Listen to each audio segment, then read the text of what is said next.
ce temps de la fin, le grand Jéhovah est venu nous visiter. C'est ça qui réjouit mon cœur. Je te loue, oh Branham, divin, je t'adore. Comment je te loue, je t'adore, Seigneur. Je te loue, oh Branham, divin, je t'adore. Comment je te loue.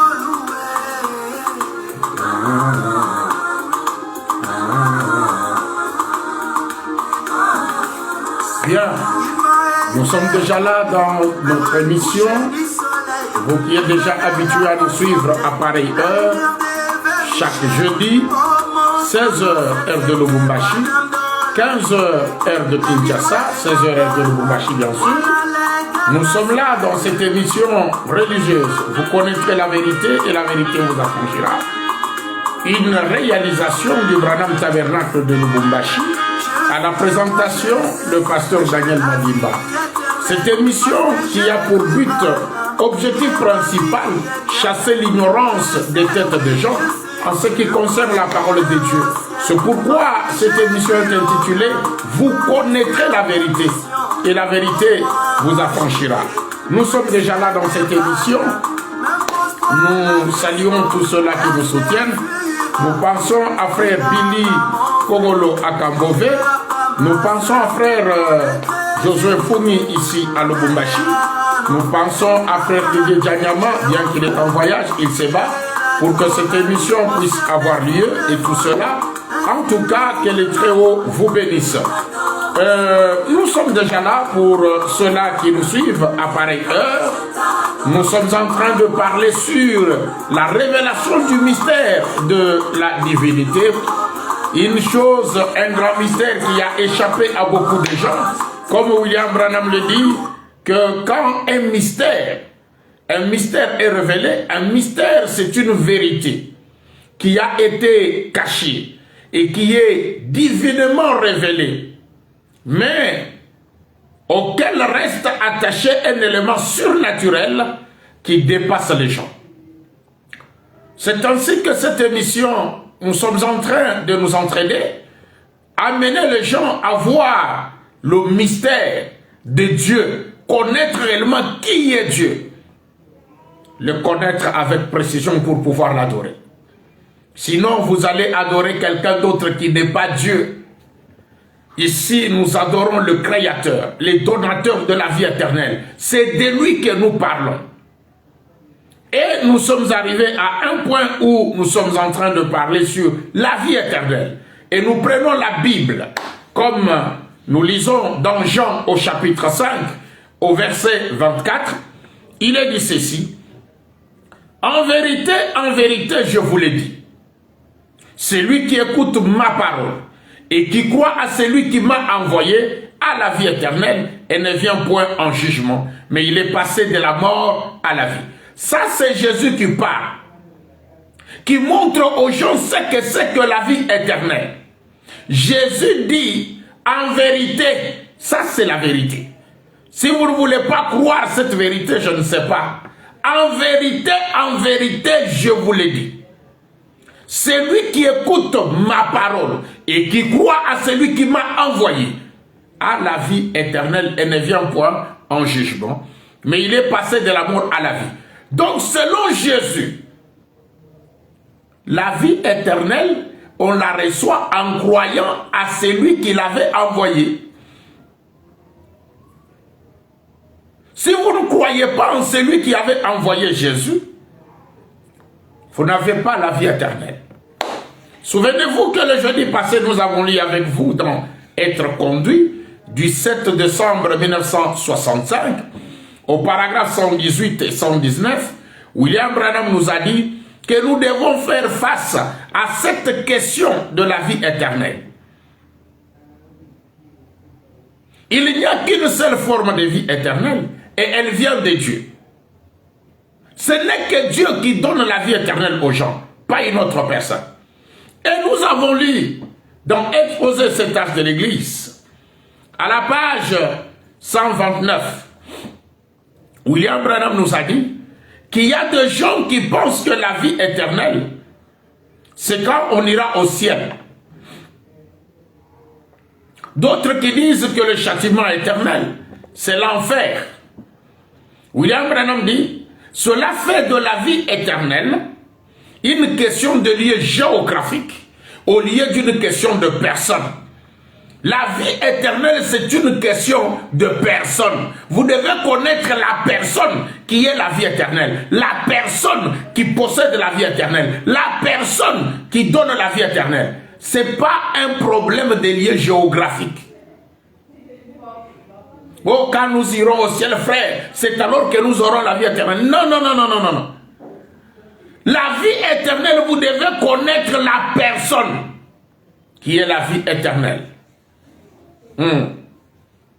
Et nous avons lu avec vous dans la prédication Tu connais toutes choses, prêchée le 16 juillet 1952, à son paragraphe 37, William Branham nous a dit, c'est à moi la vie éternelle.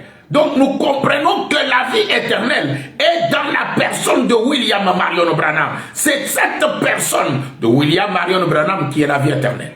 Vous devez croire en lui pour avoir la vie éternelle. Et comme nous avons vu, nous avions dit que la vie éternelle se trouve dans la sémence originelle. Et nous avons lu dans l'exposé de cet art de l'Église. Je vous donne ces citations pour que vous puissiez vérifier parce que je vais gagner quand même du temps. Exposé de cet art de l'Église, à la page 109, William Branham nous a dit que la vie éternelle est dans la sémence originelle qui contient la vie.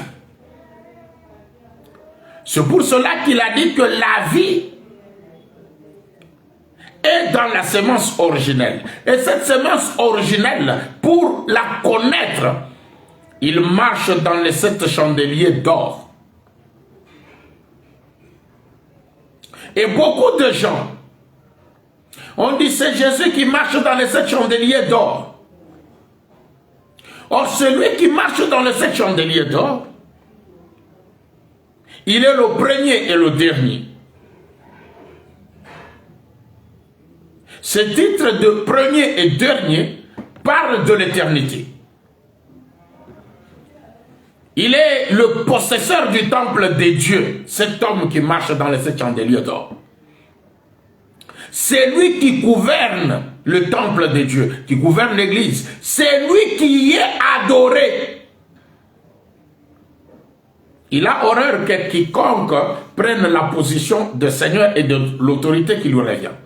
Donc, c'est sans aucun doute pour mettre les gens en garde, pour le réconforter, qu'il se présente à chaque âge comme étant la divinité. Cet homme qui marche dans les âges de l'église, qui est appelé l'ange de Dieu ou l'ange du Seigneur, c'est lui donc la divinité. C'est lui le seul vrai Dieu tout-puissant. Quand vous l'écoutez, vous vivez. Vous pouvez lire cette écriture-là dans Exposé de cet âge de l'Église, à la page 109, ce qui est comme le 4e paragraphe sur la page. Et aujourd'hui, nous avons lu avec vous le jeudi que c'est lui qui marche dans les 7 chandeliers d'or. Si quelqu'un vous dit que c'est Jésus-Christ, la personne de Jésus-Christ, de Galilée, c'est que cet homme-là n'a jamais reçu la révélation de cette sceau. Parce qu'après l'ouverture de cette sceau, William Branham dit que c'est on l'a vu lui qui marche dans les 7 chandeliers d'or. Écoutez, je lis cette écriture-là puis nous avançons. Je suis dans la prédication intitulée Christ est révélé dans sa propre parole. Se prêchait le 22 août 1965. Je suis au paragraphe 160. Suivez très bien. Il est dit de cette organisation. Elle n'est pas de cette assemblée. Elle vient de quelque part ailleurs. Elle est venue ce matin. Elle avait avec elle une peinture, donc un tableau peint. Elle l'a donné à mon fils. C'était très frappant. Je ne sais pas si elle a déjà... Je ne sais pas. Elle avait une peinture des 7 anges du Seigneur qui étaient sur les 7 âges de l'église. Les tableaux, on avait peint l'ange du Seigneur qui marche dans les 7 âges de l'église. Quand les sceaux ont été ouverts là-bas,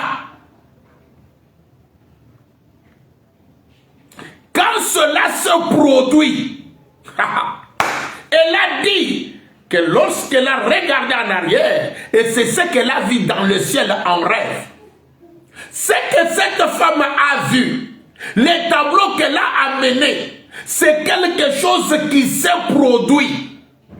C'est quelque chose qui s'est réalisé. Quand on a ouvert les 7 sceaux, la chose s'est produite.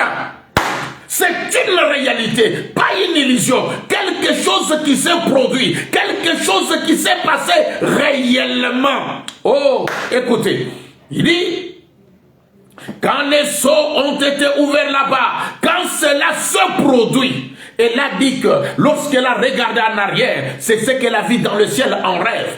Elle a regardé en arrière et elle a vu quelqu'un en blanc qui s'avançait en marchant au pas. Et derrière, elle a dit que cela ressemblait. Elle a dit, frère Branham, c'était vous.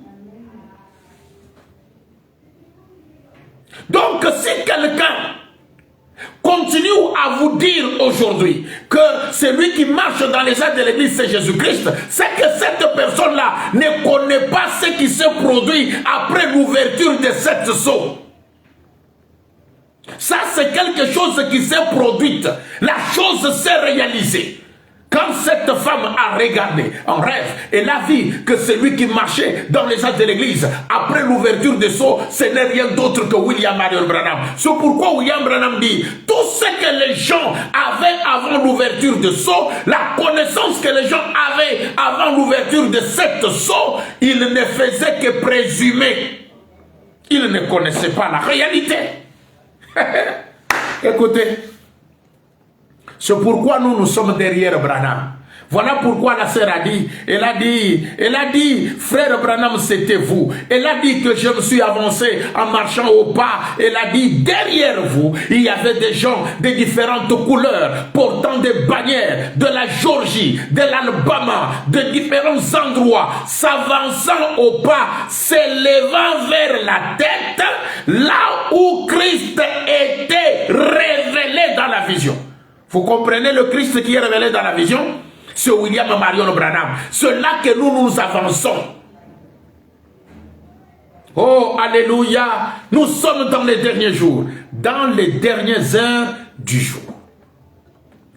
Ainsi, comme nous avons lu avec vous dans exposé à la page 109, William Branham dit, c'est lui qui marche dans les 7 chandeliers d'or là.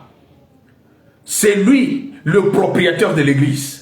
C'est lui qui est adoré. Il est le seul vrai Dieu. Et nous voyons que c'est Branham qui marche dans les 7 âges de l'église. Voilà pourquoi quand Jean regarde dans l'Apocalypse, il dit, j'ai vu quelqu'un en blanc. Le voilà. Comme nous voyons que cette personne qui marche dans les 7 chandeliers d'or, c'est lui qui donne la vie. Il est le seul qui donne la vie. Voilà pourquoi Jésus ne pouvait pas donner la vie éternelle. Il n'en avait pas.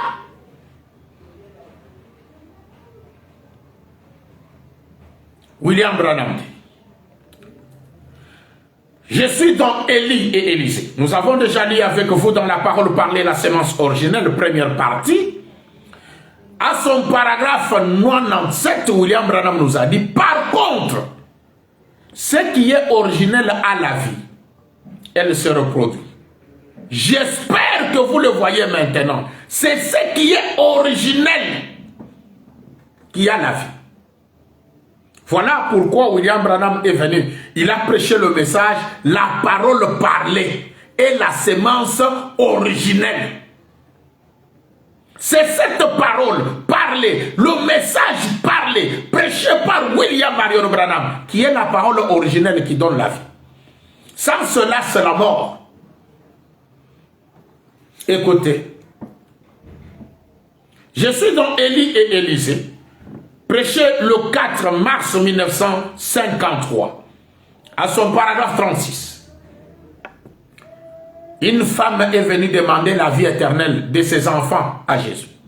Il dit, une fois une personne demanda à Jésus, accorde que mes fils soient assis dans ton royaume, l'un à ta droite et l'autre à ta gauche. Il a dit, Jésus a dit, pouvez-vous boire la coupe que je bois? La femme a dit oui. Elle a dit oui. Il a dit, pouvez-vous être baptisé du baptême dont je suis baptisé? Elle a dit oui. Il a dit, vous le pouvez. Mais pour ce qui est d'être assis à ma droite et à ma gauche, cela ne dépend pas de moi. Ça, c'est Jésus qui parle. Il dit aux gens, être assis dans mon royaume, dans le royaume de Dieu, ça ne dépend pas de Jésus. Maintenant, vous qui dites que nous allons dans le royaume des cieux, nous allons dans le royaume de Dieu, vous allez chercher la vie éternelle à Jésus. Ça ne dépend pas de lui. Vous allez devant une mauvaise personne. Écoutez, je suis dans le Messie. Le Messie, c'est une prédication prêchée le 17 janvier 1961. Je lis au paragraphe 29. Voyez-vous ce qu'est le Messie? Le Messie, c'est le royaume de Dieu, des oins. Ceux qui sont loin du même esprit que lui. Un jour, une personne lui a demandé, mes fils pourront-ils s'asseoir l'un à ta droite et l'autre à ta gauche? Il a dit, pouvez-vous boire la coupe que je dois boire? Pouvez-vous être baptisé du même baptême que moi? Elle a dit oui. Et il a dit, vous le pouvez. Mais pour ce qui est d'être assis à ma droite et à ma gauche dans le royaume, cela ne dépend pas de moi. Jésus lui-même dit, être assis dans le royaume des cieux, ça ne dépend pas de lui. Il n'a pas cette capacité.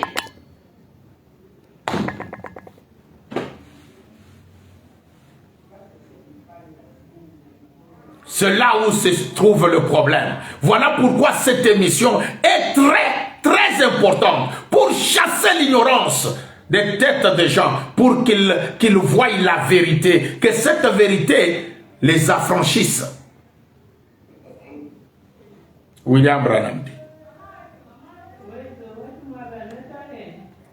Comme nous avons lu avec vous, nous avons lu dans Christ et le mystère de Dieu révélé, que nous reprenons encore aujourd'hui. Ce prêché le 28 juillet 1963, au paragraphe 559, il est dit, c'est l'épouse qui est l'arbre original. L'esprit original. La révélation provient de Christ, pas de la dénomination. De Christ. L'arbre de vie original, c'est l'épouse. Et les gens ont dit dans ce message, William Branham est l'épouse. Mais ils ne comprenaient pas ce qu'il disait. Nous leur disons maintenant qu'en tant qu'épouse, William Branham est l'arbre de vie original. Quand on dit original, c'est que c'est l'arbre de vie qui était dans le jardin d'Éden.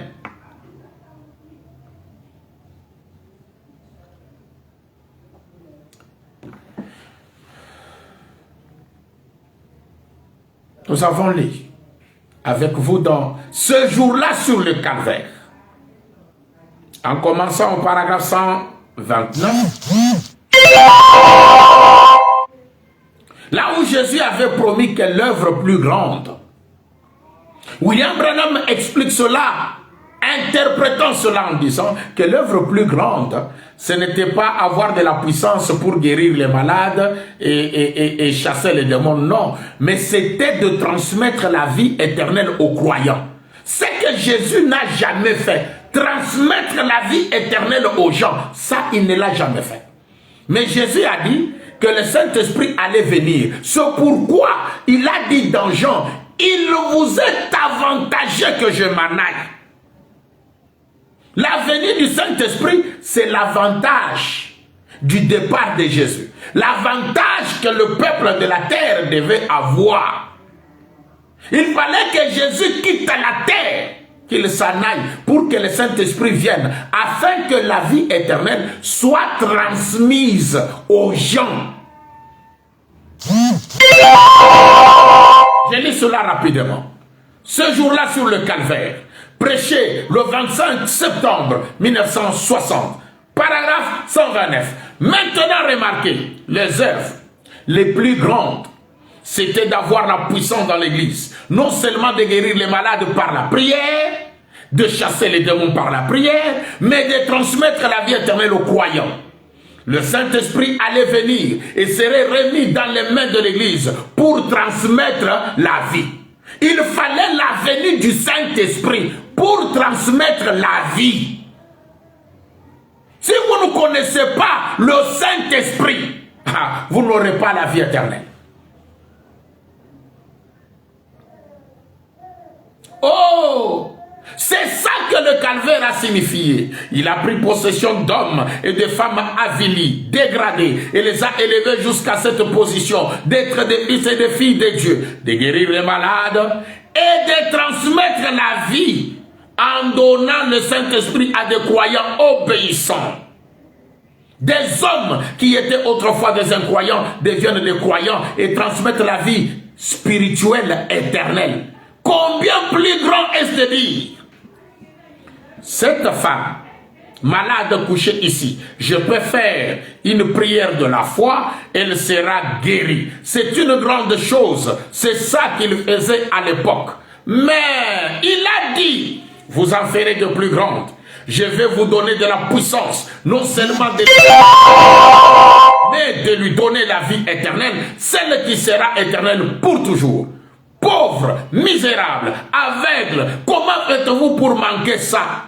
Vous ne voyez donc pas, c'est que la chose plus grande, c'est la plus grande chose qui ait jamais pu arriver, c'était de transmettre la vie éternelle à des gens. Cela n'était jamais arrivé depuis la création du monde. Jusque quand Jésus est venu sur la terre et qu'il est parti, cela n'était jamais arrivé. William Branham dit, c'est la plus grande chose qui ait jamais pu arriver. C'était de transmettre la vie éternelle aux gens. Écoutez. Mais c'est arrivé quand? En ce temps de la fin. Réellement arrivé. Écoutez. Je lis dans la prédication, allez dire. Prêché le 17 avril 1960 matin. Allez dire ou courir sans un message. Je commence au paragraphe 180. Écoutez.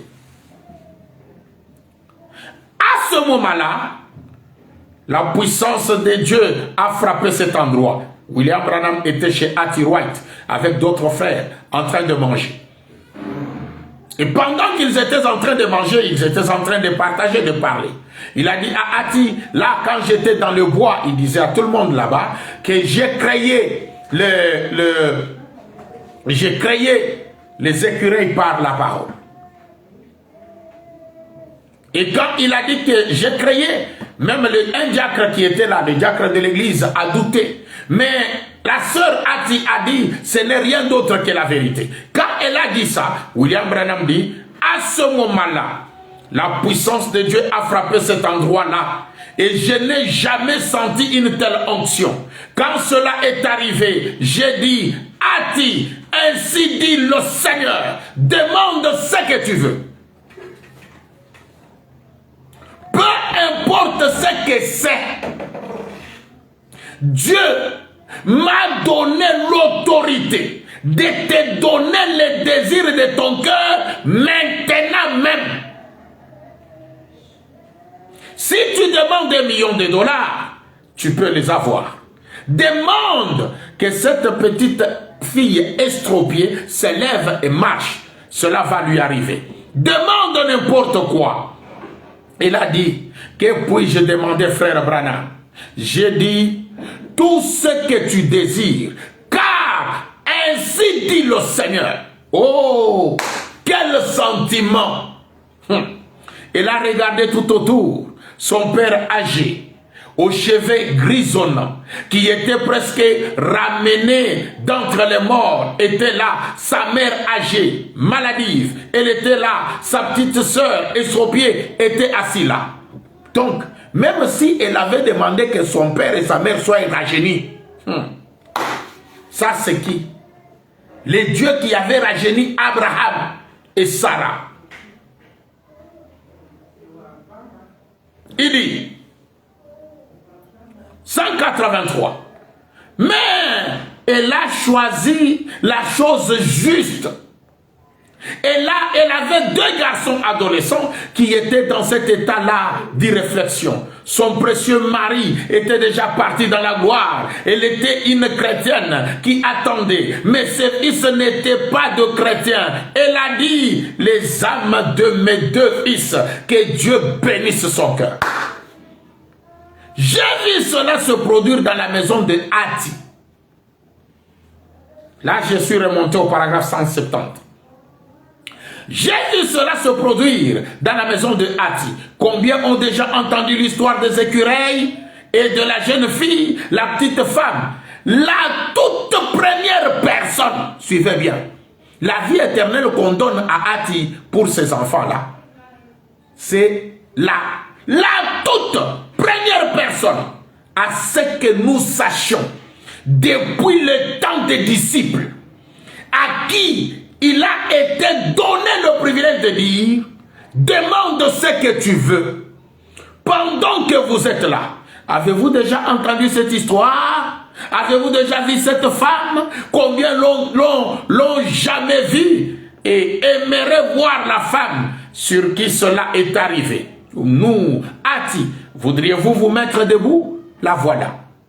C'est la toute première personne à qui il a été dit, demande ce que tu veux.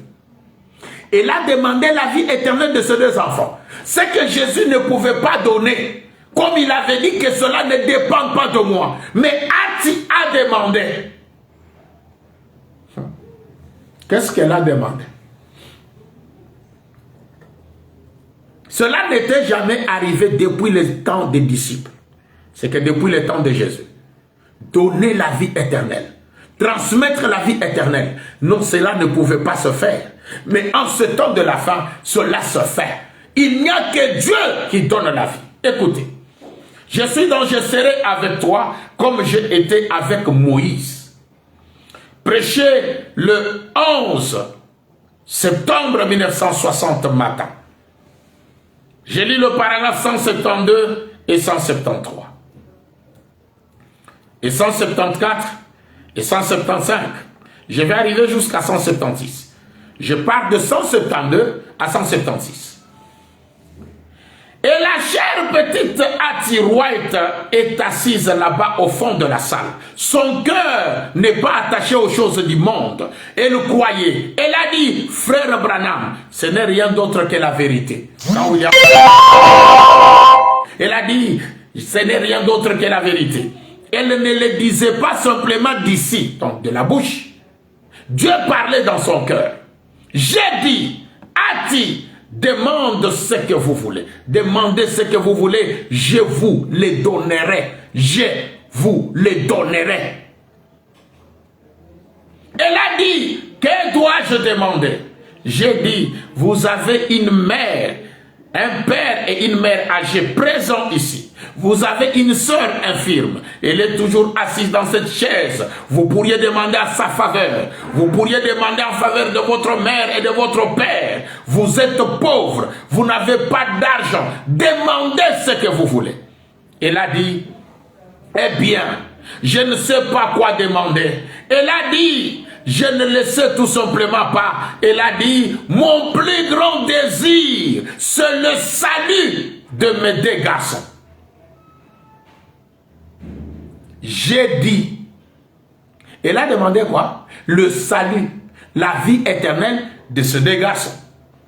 William Branham dit, j'ai dit, je vous donne vos fils au nom de Jésus-Christ. Et tous les deux sont convertis. Ils aiment le Seigneur Jésus. Tous les deux sont baptisés en son nom et servent Dieu chaque jour de tout leur cœur.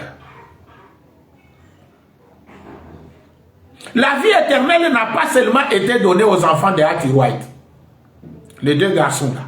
Non. On a donné aussi à quelqu'un d'autre qui avait 12 garçons, 12 fils. Il a aussi demandé la vie éternelle de ses 12 fils. William Branham lui a donné cela. Paragraphe 176. Ed Dalton, présent ici quelque part, juste ici, la même chose est arrivée concernant ses enfants.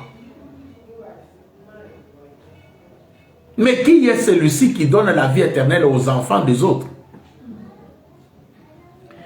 Je lis dans le message de grâce. Le message de grâce, prêché le 27 août 1961. Je vous lis ces choses pour que vous qui vouliez avoir la vie éternelle, vous puissiez savoir la bonne personne à qui vous adressez, à qui demander cette vie éternelle. Le croire. Paragraphe 240. Ed Dalton, qui est assis ici, un baptiste du Kentucky. Il est assis juste ici. Combien d'enfants as-tu, Ed? 12. Se tenant juste ici, il avait réclamé ses enfants. Je sortais du bâtiment. Ed s'est approché de moi ici et j'ai dit... Le Saint-Esprit était sur moi et il a dit, accorde-lui cela. Accorde-le lui. Le Saint-Esprit dit à Branham d'accorder la vie éternelle aux enfants de Ed Dalton. J'ai dit, je t'accorde tes enfants. Chacun d'eux a été sauvé et baptisé. Alléluia. Son adolescent était à la maison attendant, en train de pleurer. Il a été sauvé depuis l'instant qu'il se tenait là. Ce frère Baptiste venant de... Oh, il est merveilleux quand il parle. Qui est merveilleux? Dieu. Quand il parle, cela arrive. Voilà les donateurs de la vie. Les propriétaires de la vie. Et aujourd'hui, on a des pasteurs bandits, des pasteurs rétrogrades, qui viennent et qui disent, nous étions aux États-Unis et les enfants de Hattie ne sont pas sauvés. Toi, tu connais? Tu as un testeur pour savoir qui sont sauvés? Es-tu propriétaire du message? Le propriétaire du message a parlé. Dieu lui-même a parlé. William Branham dit, il savait que vous diriez ça. Que vous diriez que non, ces enfants-là, nous les avons trouvés. Ils ne mènent pas une bonne vie. Ils sont perdus. Pauvre incrédule que vous êtes. Écoutez, je lis dans Lettre audio à Levi. C'est du 5, du mai, c'est au mois de mai 64. Il n'y a pas une date précise. Mais je prends le paragraphe 80. Écoutez. Et frère Banks Wood s'est mis à pleurer. Dans la maison de Hattie là-bas. Tout le monde. Elle a dit, eh bien frère Branham, j'ai dit, eh bien, à quoi pensez-vous Hattie? Quelle est la plus grande chose que vous avez à cœur? Que préférez-vous à tout le reste? Pensez-y. Prenez votre temps. Pensez-y. Car ce que vous me demanderez, je vais le dire ensuite et alors cela arrivera immédiatement. Pensez-y maintenant. Quelle est, à votre avis, la chose la plus glorieuse qui puisse vous arriver et dont vous avez besoin? Il a promené le regard dans toute la pièce Et ses fils étaient là en train de ricaner, de rire, voyez. Elle a dit, frère Branham, à mon avis, la chose la plus glorieuse qui puisse m'arriver dans la vie, c'est le salut de mes deux fils. Je désire que vous remarquiez quelle sagesse c'était. Élie, la raison pour laquelle je vous dis ceci, si vous voyez ce que fait une vision, non seulement du point de vue matériel, voyez, mais aussi du point de vue salut. Elle a dit,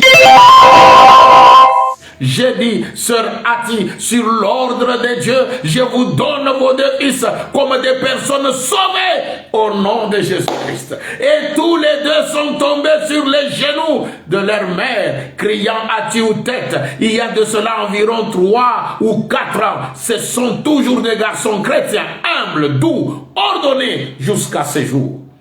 Paragraphe 81. Vous voyez? Considérez cette sagesse.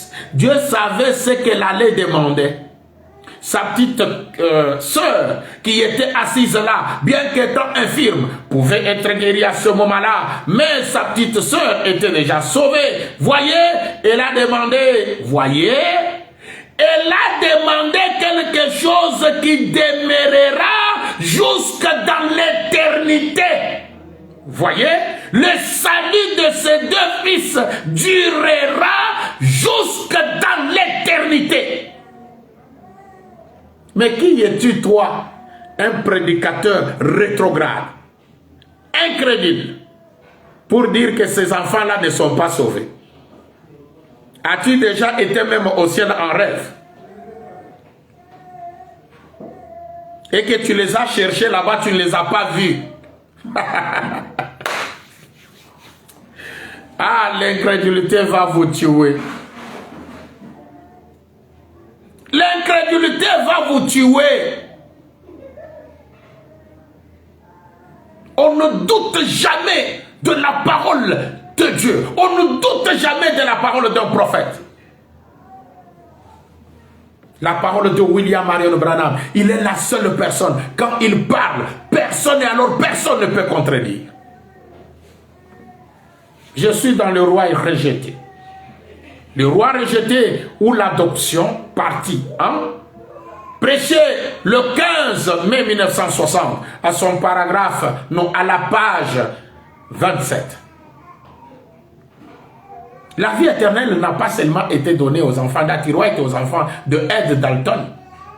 Même vous qui avez la vie, vous qui cherchez la vie, vous devez croire. Écoutez, croyez en Branham et vous allez avoir la vie éternelle. Il dit, voici ce que je te demande, Père. C'est que chaque personne qui est ici ce matin, qui m'a entendu raconter cette vision, que je puisse rencontrer chacune de l'autre côté. Bien qu'il y ait peut-être des hommes ici qui ne soient pas d'accord avec moi, et des femmes aussi. Mais Père, que cela ne nous fasse jamais obstacle.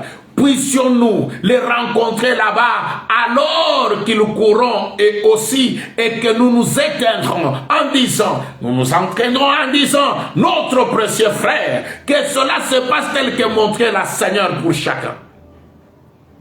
Tout ce que j'ai aimé, et tous ceux qui m'ont aimé, j'ai pris qu'il en soit ainsi, Seigneur. Je les aime tous. Qu'ils ne soient présents, Père. Je leur offre maintenant la vie éternelle.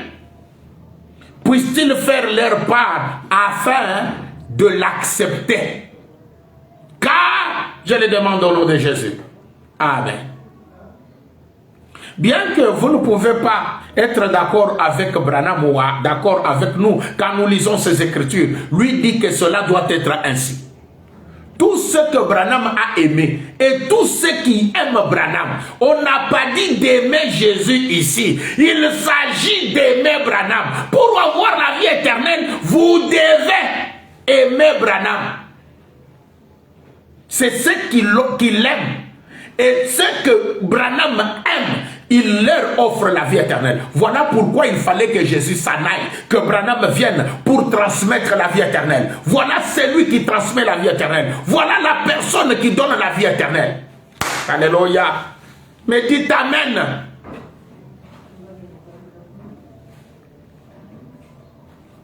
Écoutez. Oh, nos frères de l'au-delà ont dit à Branham, oh, nous sommes tes sujets. Est-ce que vous savez pourquoi ils ont dit que nous serons tes sujets? Écoutez. J'ai lu ton exposé cet acte de l'église. Exposé cet acte de l'église à la page 200. Il a dit, ce sont tes convertis. Puis il me montra une dame et me dit, tu vois cette jeune dame que tu as admirée il y a un instant. Elle avait 90 ans quand tu l'as gagnée au Seigneur. J'ai dit, oh là là, et dire que c'est de cela que j'avais peur. L'homme me dit, nous nous reposons ici en attendant la venue du Seigneur. J'ai répondu, je vais le voir. Il a dit, tu ne peux pas le voir pour l'instant, mais il vient bientôt. Et quand il viendra, c'est à toi qu'il viendra en premier et tu seras jugé en fonction de l'évangile que tu as prêché. Et nous serions tes sujets. Nous serions, pas les sujets de Jésus, mais les sujets de Branham. Mais qu'est-ce qui fait de nous les sujets de Branham? Et pourquoi sommes-nous les sujets de Branham? Il répond à cette question que nous nous posons. Je lis dans la prédication intitulée Jour 20, jour de victoire, prêché le 21 avril 1963, au paragraphe 39. Si seulement nous nous faisons simples, nous nous abaissons. Abaissez-vous, faites-vous simple, puis apprenez. Personne ne fait même attention à cette vigne là-bas. Qu'est-ce? C'est Dieu. Qu'est-ce? C'est de la cendre volcanique ayant une vie à l'intérieur. Retournez-vous, regardez. Il y a un arbre reposant là-bas, c'est le cotonnier, je pense. Qu'est-ce? C'est de la cendre volcanique ayant une sorte de vie différente. Cette sorte de vie-ci a formé un arbre. Cette sorte de vie-là a formé un plan de vigne. Voyez? Et que sommes-nous? De la cendre volcanique ayant une vie. Qu'est-ce qui a fait de nous ce que nous sommes? Nous ne valons pas plus que cela. Mais Dieu a mis à nous la vie éternelle et alors nous devenons des sujets de Dieu. Alléluia. Nous sommes les sujets de Branham. Pourquoi? Parce qu'il a mis en nous la vie éternelle. Il n'y a que Dieu qui a la vie éternelle, comme nous l'avons vu. Et celui qui met en nous la vie éternelle, c'est Dieu. Celui qui met en nous la vie éternelle, c'est Branham. Voilà pourquoi nous sommes devenus les sujets de Branham. Tout celui qui ne veut pas être sujet de Branham, c'est que celui-là, Branham n'a pas mis en lui la vie éternelle. Celui-là n'aura jamais la vie éternelle. Dites Amen. Oh, le message est merveilleux. Voilà celui à qui nous devons aller pour avoir la vie éternelle. Voilà celui à qui vous devez vous approcher pour avoir la vie éternelle. Avoir la vie éternelle, c'est l'aimer. Oh non frère, moi j'aime Jésus. On n'a pas dit d'aimer Jésus. Il a dit tous ceux qui m'ont aimé, tous ceux que lui, Branham, a aimé et tous ceux qui l'aiment. Si toi tu veux partager cet amour-là, tant pis pour toi. Voilà les donateurs de la vie éternelle. C'est William Marion Branham. Si vous voulez avoir cette vie, approchez-vous de lui et vous aurez la vie éternelle. Voilà, ce soir, nous vous disons encore une fois de plus, merci pour nous avoir suivis. Que le très haut, William Marion Branham, le Dieu Tout-Puissant, le donateur de la vie éternelle, lui l'arbre de vie, qu'il vous bénisse. Et nous allons nous retrouver le jeudi prochain, 15 h heure de Lubumbashi, de Kinshasa, 16 heures, heure de Lubumbashi, nous allons toucher un sujet. La divinité n'appartenait pas à Jésus. Jésus n'était qu'un cobaye sur lequel Dieu a testé la divinité pour ramener la divinité à l'homme. Ça va chauffer. Que le Très-Haut vous bénisse.